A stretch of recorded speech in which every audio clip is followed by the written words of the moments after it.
अलग अलग तरह की, हमारा ये है नाट्य शास्त्र, तो नाट्य शास्त्र नाटक शास्त्र नहीं है ये। तो नाटक और नाट्य का भेद हमें ध्यान में रखना होगा। ये नाट्य शास्त्र है, नाटक या जिसको ड्रामा आप कहते हैं, तो वहां पश्चिमी देशों में तीन अलग अलग तरह के, जो आप मोटे मोटे तौर पर तीन अलग अलग तरह के, कि ये ड्रामा है, ये बैले है और ये ओपेरा है।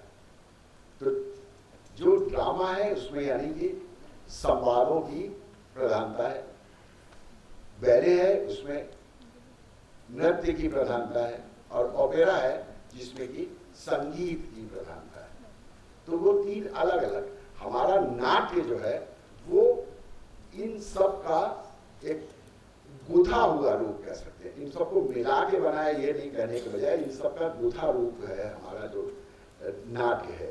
और जो नाट्य शास्त्र में जो इस तरह से इस काम की, इस कला की जो विवरण दिया गया है, तो बिल्कुल पूरे गुथे हुए रूप में दिया गया। और तीनों में से कोई, तीनों चीजों को मतलब संवाद, नृत्य और संगीत, इनको अलग नहीं किया जा सकता। और मुझे बहुत ही अच्छी बात लगी जो आपने कहा कि क्या नाटक से अलग होकर भी क्या नाट्य संगीत एग्जिस्ट कर सकता है। वाकई में ये सोचने वाली बात है कि जब वो संगीत नाट्य में इस्तेमाल हो रहा था तब वो नाट्य संगीत था, अलग से गाया जा रहा है तो फिर वो नाट्य संगीत नहीं, उसको संगीत कहिए, फिर वो संगीत ही रह जाता है।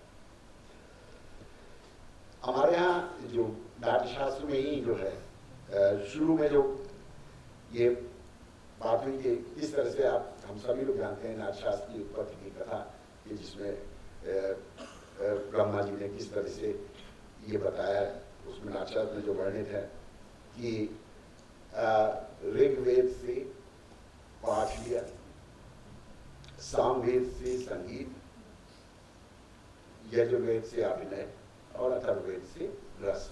तो हमारे मूल तत्व ही जो हमारा जो नाट्य है, ये चारों ही उसके मूल तत्व हैं।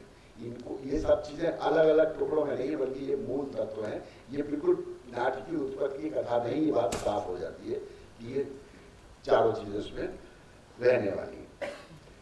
कैसे उस समय नाट्य शास्त्र का प्रयोग कैसे किया जाता होगा, इसकी हम लोग सिर्फ कल्पना कर सकते हैं। बहुत उन जो अपनी कल्पना से, जब आज हम नाट्य शास्त्र के आधार पर कोई किसी प्रस्तुति का सृजन करने की कोशिश करते हैं तो हमारी कल्पना ज़्यादा होती है।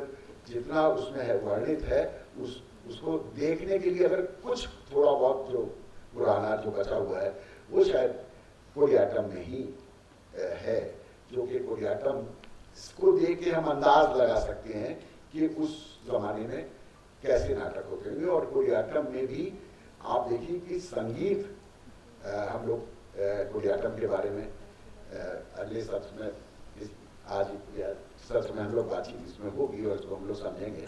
लेकिन वहाँ भी संगीत कैसे गुंफित है उस पूरे परफॉर्मेंस में, ये हमको देखने को मिलेगा। और जो जहाँ तक हमारे पारंपरिक जो है नाट्य शैलियाँ जो पारंपरिक हैं, चाहे यक्षगान हो, तेलुगु हो, इधर उत्तर प्रदेश में खास तौर से, या आप उत्तरी भारत में कह सकते हैं रामलीला हो, रासलीला हो, केरल में कृष्णाटम हो, इन सारे फॉर्म्स को आप देखिए तो आप क्या ये कह सकते हैं कि संगीत कोई अलग चीज़ है और नाटक कोई अलग चीज़ है? आप जब देखेंगे तो उसमें उनको उसको गुंफित लगातार पाएंगे। जिसमें अलग अलग फॉर्म्स के बारे में, नौटंकी, रामलीला, इसके बारे में मैं विस्तार में नहीं जाना चाहता क्योंकि इसके ऊपर अलग सत्र हैं जिसमें हम लोगों को शायद कुछ प्रदर्शन भी देखने को मिलेंगे। पारंपरिक नाट्य के बाद अगर लोक नाट्य की बात करें, लोक नाट्य में भी जितने भी हमारे उत्तर प्रदेश की नौटंकी है, तमाशा है, यात्रा है, या जितने भी हमारे जो लोक नाट्य हैं, उन लोक नाट्य में भी अभिनेता का गायक होना बहुत जरूरी है। बिना गायक हुए अभिनेता शायद इन लोक नाट्यों में संभव ही नहीं है। तो सबसे पहले तो अगर आपको नौटंकी करनी है तो गायन ही सबसे पहले सिखाया जाता है। आपको गायन और रिदम में अपनी बॉडी को भी और अपनी आवाज को भी रिदम में लाना सबसे पहले। तो हमारे सारे लोक नाट्यों में जो है ये संगीत बिल्कुल एकदम गुथा हुए तरीके से मौजूद है, बल्कि कई जगह तो हमारे उनका आधार ही संगीत है। अगर आप महाराष्ट्र की संगीत नाटक परंपरा को देखें तो क्या आप उसमें मतलब जो अभिनेता जिस तरीके से गाता रहा है वो तो अद्भुत है। अभिनय के साथ साथ संगीत, बाल गंधर्व को आप याद कर सकते हैं। आपको उनका अभिनय देखते वक्त आपको कभी लगेगा कि मैं संगीत का आनंद ले रहा हूँ, कभी आपको लगेगा कि मैं अभिनय का आनंद ले रहा हूँ, कभी आपको लगेगा कि वो चरित्र बिल्कुल सामने आ गया। तो अलग अलग तरह के यहाँ फिर वही बात आती है कि सब चीजें एक साथ मौजूद रहती हैं, अलग अलग। कि इस समय संगीत का है, इस समय नृत्य है, इस समय अभिनय है, इस समय गद्य संवाद है। इसको अलग करना बहुत मुश्किल है। पारसी रंगमंच में यहाँ तक कि हमारे आप सिनेमा को भी देखिए तो सिनेमा में भी जो भारतीय सिनेमा पूरे विश्व के सिनेमा से एकदम अलग है, पूरे विश्व के सिनेमा से अलग है। हमारे सिनेमा में भी वो जो हमारे परंपरा में रहा है, हमारे नाट्यशास्त्र में वर्णित है, उस तरीके से कौन सा सिनेमा मिलेगा जिसमें पहले तो फिल्में ऐसी आती थी कि 20-20 गाने होते थे एक फिल्म में, 25-25 गाने एक फिल्म में होते थे। और हमारे एक रिश्तेदार थे, वो कहते थे कि ये फिल्म जरूर देखनी है, इसमें इतने गाने हैं और इतने नृत्य हैं। तो वो बाकी चीजों के लिए फिल्म नहीं देखते थे, नृत्य और संगीत के लिए वो फिल्म देखते हैं। तो फिल्म तक में वो परंपरा जो जब टेक्नोलॉजी आ गई तब भी वो वहाँ कॉन्टिन्यू करिए। हमारे यहाँ की नौटंकी को अगर आप ले लें तो देखिए एक फर्क यह रहा कि लोक नाटक जो है, उससे पहले जो हमारा क्लासिकल संस्कृत थिएटर है, वो हमारा वो थिएटर जो था वो, चूंकि वहाँ नाट्यशास्त्र में प्रेक्षागृह का भी वर्णन है तो वो सब प्रेक्षागृह के हिसाब से उसका डिजाइन था। लेकिन जो हमारा लोक नाट्य था वो प्रेक्षागृह से बाहर निकल के ओपन में लोगों के बीच में पहुंच गया। तो जब वो लोगों के बीच में पहुंचा है तो उसको अपनी शैली में इस हिसाब से कि नया स्पेस और उस नए स्पेस में ऑडियंस, और हर स्पेस की अपनी विशेषताएं होती हैं और अपनी सीमाएं भी होती हैं। तो उसके हिसाब से हमारा जो जितने भी हमारे लोक नाट्य हैं उनको अपने अंदर परिवर्तित करना पड़ा। लोक नाट्य के आप इंस्ट्रूमेंट्स देख लीजिए, वहां लोक नाट्य में अगर सितार होगा या वीणा होगी, क्या वो वहां ओपन में जब परफॉर्म होगा दर्शकों को मची, वहां नकारा, जिसकी आवाज यहाँ त्रिभुवन का नकारा कहते हैं 2 कोस तक उसकी आवाज जाती थी। तो वहां इंस्ट्रूमेंट्स भी बदल जाते हैं।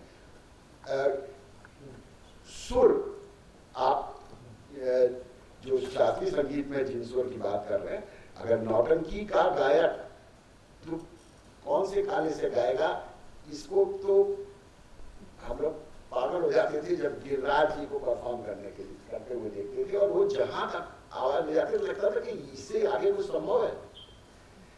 लेकिन हम आदिवासियों के साथ सोनभद्र में जब काम कर रहे थे तो वहाँ एक प्ले उनके साथ तैयार किया था। वहाँ एक लोरिकायन फॉर्म, उस क्षेत्र का लोरिकायन भी फॉर्म है, उसको भी मैंने इस्तेमाल किया था उसमें। और एक बच्चों भैंस चराने वाला, जब वो लोरिकायन गाता था तो कान पे यूं उंगली कस के दबाता था, और हमारे जो लखनऊ में संगीत निर्देशक रवि नागर कहते थे बाप रे ये कहाँ पहुंच जाता है। तो क्योंकि इसलिए क्योंकि उनके पास माइक नहीं है, खुले मैदान में उनको करना है, तो आवाज उनको वहां तक जानी है। तो इस तरह से स्पेस के हिसाब से भी नाट्य में परिवर्तन आता है, संगीत में परिवर्तन आता है कि किस स्पेस में आप जा रहे हैं। अगर आधुनिक रंगमंच की बात करें तो आधुनिक रंगमंच में जब से यथार्थवादी नाटक जिसको कहा गया, हालांकि मेरा मानना है कि 100% यथार्थवादी नाटक नाम की कोई चीज नहीं होती, उसमें कुछ ना कुछ हद तक स्टाइलाइजेशन जरूर रहता है। लेकिन वहां से हमारे यहाँ एक रिकॉर्डेड म्यूजिक की परंपरा शुरू हुई है।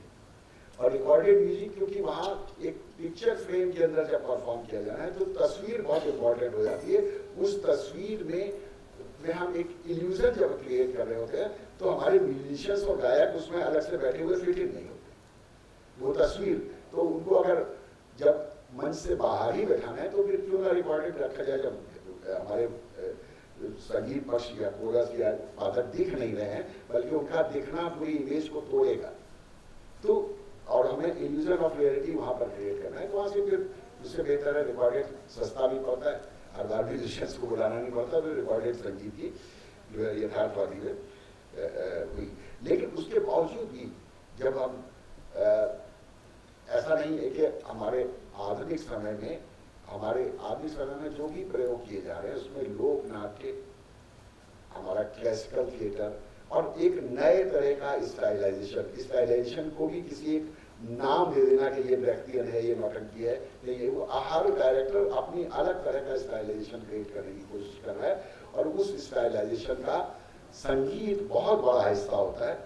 और चाहे वो रिकॉर्डेड हो या एक्टर्स खुद अपने हिसाब से म्यूजिक प्ले करें, चाहे इंस्ट्रूमेंट्स भी एक्टर्स खुद साथ लिए हों या खुद गा रहे हों या इंस्ट्रूमेंटिस्ट बैठे हो, तो अलग अलग तरह की ये प्रयोग किए जा रहे हैं।